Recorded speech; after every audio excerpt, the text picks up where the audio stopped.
Hi friends, मैं जागेश्वर कुमार समृद्धि education YouTube channel पे आप सबों का स्वागत करता हूं। दोस्तों ये वीडियो बैच जो हम लोगों ने बनाया है, एक नया इनिशिएटिव आप लोगों के बीच शुरू किया गया है। तो मैंने जैसा कि पिछले वीडियो में आपको बताया था कि जेपीएससी की परीक्षा होने वाली है और जेपीएससी के एग्जामिनेशन को लेकर एक सीरीज चलाया जा रहा है जिसमें सभी विषयों का विषयवार आपको कंटेंट दिया जाएगा। दोस्तों अगर आप इस चैनल को सब्सक्राइब नहीं किए हैं तो प्लीज़ आप पहले चैनल को सब्सक्राइब करें और बेल आइकन को दबा दें ताकि आप जो भी वीडियो यहाँ पे अपलोड हो आप तक वो नोटिफिकेशन सबसे पहले पहुँचे। दोस्तों अगर आप जेपीएससी की परीक्षा देने वाले हैं और आप जेपीएससी की परीक्षा को क्रैक करना चाहते हैं तो उसके लिए सबसे जो अहम बात है वो यह है कि एक रणनीतिक वे से आपको अपनी पढ़ाई को करना पड़ेगा। रणनीति के तहत आपकी पढ़ाई एकदम बिल्कुल साइंटिफिक वे में करना पड़ेगा और आपको बिल्कुल मैनेज करके पढ़ना पड़ेगा। अब सवाल उठता है कि आपको मैनेज क्या करना है। तो जैसा कि मैंने बताया था कि कोई भी विषय जो आप शुरू कर रहे हो उस विषय का आपको सबसे पहले टॉपिक्स आपको ऑन टंग होना चाहिए और तभी जाके आप उस विषय वस्तु को आप अच्छे तरीके से समझ सकते हैं। दोस्तों कॉम्पिटिटिव एग्जामिनेशन जो सिविल सर्विसेज का होता है उसमें आपको जांचा जाता है कि आप अवेयर हो या नहीं। वहाँ पे विद्वता की जांच नहीं होता है दोस्तों, विद्वता की जांच बिल्कुल नहीं होता है। क्योंकि आप एक सिविल सर्वेंट बनने जा रहे हो और आप एक अधिकारी बनोगे तो एक अधिकारी होने के नाते आपकी सराउंडिंग में जो घटनाएं घट रही है या जो मूलभूत बातें हैं वो आपको पता है या नहीं, इसकी जांच की जाती है। तो इसमें एक ऑन एवरेज आपको होना है, ऑन एवरेज आपको होना चाहिए। किसी भी विषय की विद्वता की आवश्यकता इसमें बिल्कुल नहीं है। हाँ, लेकिन उतनी बातें आपको मालूम होना चाहिए जो आपको एक आम आदमी को मालूम होता है। तो दोस्तों मैं आज इंडियन पॉलिटी के टॉपिक्स लेकर आप लोगों के बीच में आया हूँ। सबसे पहले मैं टॉपिक्स पर चर्चा करूँगा कि आखिर इस सीरीज में जो सिविल सर्विसेज की जो तैयारी, खास करके जेपीएससी का, झारखंड पब्लिक सर्विस कमीशन का जो तैयारी हम लोग कर रहे हैं या किसी भी स्टेट पीसीएस की जो तैयारी हम लोग करते हैं, तो आखिर उसमें इंडियन पॉलिटी में हमें क्या क्या पढ़ना है।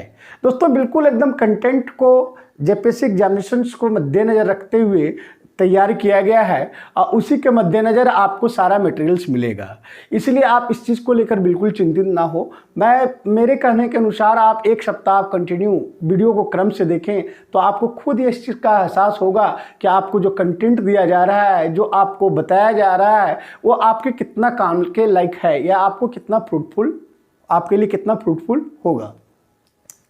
तो दोस्तों इंडियन पॉलिटी में 10 क्वेश्चंस का मार्क्स आपका जेपीएससी में पूछा जाएगा और 10 क्वेश्चन जो होगा वो 20 मार्क्स का होगा। क्योंकि पेपर 1 की मैं आज चर्चा कर रहा हूँ तो इंडियन पॉलिटी में जो टॉपिक्स है वो है, पहला जैसा कि आप स्क्रीन पे देख रहे हैं, भारत का संवैधानिक विकास, जिसमें हम लोग संविधान का विकास कैसे हुआ, संविधान सभा के बारे में पढ़ेंगे, संविधान के निर्माण की प्रक्रिया के बारे में पढ़ेंगे। इन तमाम बातों को हम लोग पढ़ेंगे कि आखिर भारत में संविधान का विकास कैसे हुआ और संविधान की आवश्यकता क्यों पड़ी। उसके बाद संविधान के विभिन्न प्रावधान व उनके स्रोत, आखिर संविधान में कौन कौन से प्रावधान हैं और उसका स्रोत कहाँ है। जो प्रावधान है, इंपॉर्टेंट प्रावधान को हम लोग को पढ़ना है और उसको हम लोग कहाँ से लिए हैं, भारतीय संविधान में कहाँ से लिया गया है, इसके बारे में हम लोग को जानकारी रखना है। तीसरा टॉपिक है दोस्तों भारतीय संविधान के भाग व अनुसूचियाँ।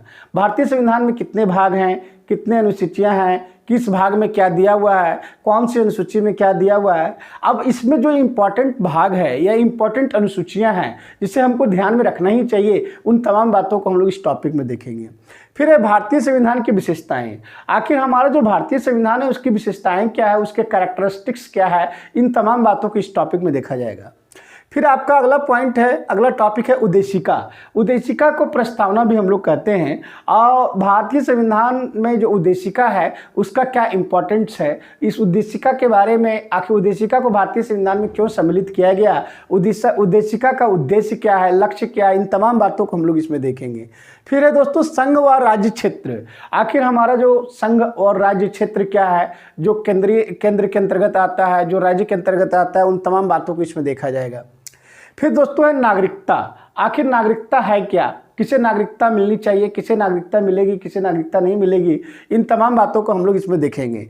फिर है मूल अधिकार, फंडामेंटल राइट्स। उसके बाद है राज्य के नीति निर्देशक तत्व। इन तमाम बातों को आपको मूल अधिकार में आपको कितने मूल अधिकार दिए गए हैं, कौन कौन से मूल अधिकार के अपवाद हैं, इन सारी चीज़ों को हम लोग देखेंगे। राज्य के नीति निर्देशक तत्व में दोस्तों हम लोग देखते हैं कि आखिर राज्य के नीति निर्देशक तत्व क्या है, जिसको लागू, चूँकि जिस समय संविधान का निर्माण हुआ था उस समय सारी बातों को जो समाज के कल्याण के लिए आवश्यक है, जो लोगों के उत्थान के लिए आवश्यक है, उन तमाम बातों को रख पाना मुश्किल था। इसलिए जिसको उस परिस्थिति में शामिल करना संभव नहीं था उन सारी बातों को राज्य के नीति निर्देशक तत्व में रख दिया गया। और यह बात स्वीकार किया गया कि समय जैसे जैसे आएगा हम उस लायक जैसे जैसे बनेंगे उन तत्वों को हम इम्प्लीमेंट करेंगे, उन चीज़ों को लागू करेंगे। इसलिए राज्य के नीति निर्देशक तत्व काफ़ी इंपॉर्टेंट टॉपिक है, इसे हम लोग को पढ़ना है। उसके बाद अगला टॉपिक है दोस्तों मूल कर्तव्य। तो चूंकि भारतीय संविधान जब हम लोग को मूल अधिकार दे रहा है तो जाहिर सी बात है अगर अधिकार मेरा है तो हमारे कुछ कर्तव्य भी होंगे। तो आखिर एक भारतीय नागरिक होने के नाते हमारे क्या कर्तव्य हैं, हमें क्या क्या करना चाहिए, क्या क्या नहीं करना चाहिए, इन तमाम बातों को हम लोग मूल कर्तव्य में देखेंगे। उसके बाद दोस्तों है राष्ट्रपति व उपराष्ट्रपति, प्रेसिडेंट और वाइस प्रेसिडेंट।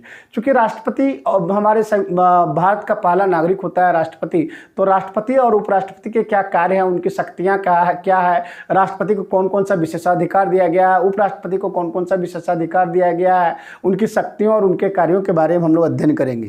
केंद्रीय मंत्रिपरिषद दोस्तों, जैसा कि आपको मालूम है कि कैबिनेट, सेंट्रल कैबिनेट जो होता है कि सेंट्रल कैबिनेट है क्या, किन किन चीज़ों से कैबिनेट मंत्रिपरिषद बनता है, उनका कार्य क्या है, उनकी शक्तियाँ क्या है, इन तमाम बातों को हम इसमें देखेंगे। फिर दोस्तों है महान्यायवादी तथा नियंत्रक व महालेखा परीक्षक। ये महान्यायवादी और नियंत्रक व महालेखा परीक्षक एक पद होता है जिस पे व्यक्ति आसीन होते हैं, उसके कुछ शक्तियां होती हैं, उसका कुछ कार्य होता है। तो उन तमाम बातों को हम लोग इस टॉपिक में देखेंगे। अगला टॉपिक है दोस्तों संसद, पार्लियामेंट। आखिर हम लोग सभी जानते हैं संसद, पार्लियामेंट के बारे में। तो आखिर संसद से संबंधित किन बातों को हम लोग को ध्यान में रखना चाहिए, संसद से संबंधित किन चीज़ों को हम लोग को केयर करना चाहिए, आखिर उसके बारे में, उसकी शक्तियाँ क्या है, उसका कार्य क्या है, उसका उद्देश्य क्या है, उसका कार्य करने की प्रक्रिया क्या है, उसकी प्रणाली क्या है, इन तमाम बातों को हम लोग पार्लियामेंट में देखेंगे। उसके बाद दोस्तों सर्वोच्च न्यायालय, सुप्रीम कोर्ट। आप लोग को पता होगा सर्वोच्च न्यायालय के बारे में। तो आखिर सर्वोच्च न्यायालय का गठन कैसे कब हुआ, उस सर्वोच्च न्यायालय में कौन कौन से शामिल होते हैं, उसकी शक्तियाँ क्या है, उसके कार्य क्या है, इन तमाम बातों को उसमें देखेंगे। उसके बाद दोस्तों राज्यपाल। जिस तरह से हम लोग राष्ट्रपति के बारे में हम लोग पढ़ते हैं केंद्र में, उसी तरह हम लोग प्रत्येक राज्य में राज्यपाल होता है, उसके बारे में हम लोग पढ़ेंगे। राज्य विधानमंडल, जो केंद्र में आपका पार्लियामेंट होता है उसी तरह से यहाँ राज्य विधानमंडल होगा। फिर है उच्च न्यायालय, हाई कोर्ट, क्योंकि प्रत्येक राज्य का अपना एक हाई कोर्ट होता है, तो उसके बारे में हम लोग देखेंगे। केंद्र राज्य संबंध, आखिर केंद्र और सेंट्रल और स्टेट के बीच क्या रिलेशन है, केंद्र और राज्य के बीच किस तरह की बाउंडेशन होता है, किस तरह का बंध होता है, किस तरह का एग्रीमेंट होता है, उन लोग के आपसी में क्या तालमेल है, क्या क्या उन लोग की सीमाएँ हैं, इन तमाम बातों को हम लोग इसमें देखेंगे। फिर आपात उपबंध, कुछ ऐसे आपात इमरजेंसी सुविधा होता है, आपात उपबंध होता है जो आपातकालीन परिस्थिति में लगाया जाता है। तो क्या क्या आपातकालीन परिस्थितियां हो सकता है और उसमें कौन कौन से कानून है, कौन कौन से नियम है, उसके बारे में हम लोग देखेंगे। फिर है वित्त आयोग, फाइनेंस कमीशन। आखिर हमारा देश की अर्थव्यवस्था चलेगा तो कहीं ना कहीं तो उसके लिए कमीशन, वित्त आयोग जिम्मेवार होता है। ताकि वित्त आयोग का कार्य क्या है, उन सारी बातों को हम लोग इसमें देखेंगे। फिर है नीति आयोग। नीति आयोग चूँकि पहले मालूम होगा कि योजना आयोग था, योजना आयोग के जगह पे अब नीति आयोग लाया गया। तो नीति आयोग क्या है, उसके कार्य क्या है, काफ़ी इंपॉर्टेंट टॉपिक बन जाता है जेपीएससी के दृष्टिकोण से। फिर है निर्वाचन आयोग व अन्य प्रमुख आयोग। आपको पता होगा कि चुनाव कराने के लिए एक आयोग होता है, कमीशन होता है, जिसको हम लोग इलेक्शन कमीशन कहते हैं। तो इलेक्शन कमीशन क्या है, उसका गठन कैसे होता है, उसके कार्य क्या है, उसकी शक्तियाँ क्या है, उसकी सीमाएँ क्या है, इन तमाम बातों को हम लोग इसमें देखेंगे। फिर है राजभाषा। चूँकि राजभाषा के बारे में जो लैंग्वेज है उसके बारे में हम लोग को पढ़ना है। फिर है पंचायती राज व नगर पालिका। जैसा कि मालूम है आप लोग को कि जब विकेंद्रीकरण, सत्ता का विकेंद्रीकरण किया गया तो उसमें हम लोग को पंचायत और नगर पालिका के बारे में पढ़ना है। तो पंचायत और नगर पालिका क्या है, उसकी शक्तियाँ क्या है, उसकी सीमाएँ क्या है, उसका कार्य क्या है, इसका गठन कब हुआ, किस आर्टिकल के तहत हुआ, इन सारी बातों को हम लोग इसमें देखेंगे। फिर है दोस्तों संविधान संशोधन। चूँकि हमारा भारतीय संविधान में जिसमें संविधान का निर्माण हो रहा था उस समय एक बात रखी गई कि आवश्यकता पड़ने पर जो चीज़ें आज हम कह रहे हैं हो सकता है आज से 10 साल 20 साल या 50 साल के बाद वह उस परिस्थिति के अनुसार उचित ना हो। ऐसी स्थिति में संविधान में संशोधन किया जाना चाहिए। और तो हम लोग देखेंगे संविधान संशोधन कब अभी तक कितने बार हो चुका है, क्या क्या संशोधन हुआ है और संशोधन करने की प्रक्रिया क्या है, इसकी प्रणाली क्या है, इन तमाम बातों को हम लोग इसमें देखेंगे। फिर है दोस्तों विविध मिसलेनियस, इसमें बहुत सारी बातों को हम लोग देखेंगे, बहुत सारे टेबल्स का अध्ययन करेंगे। तो ये इंडियन पॉलिटी का टॉपिक्स था।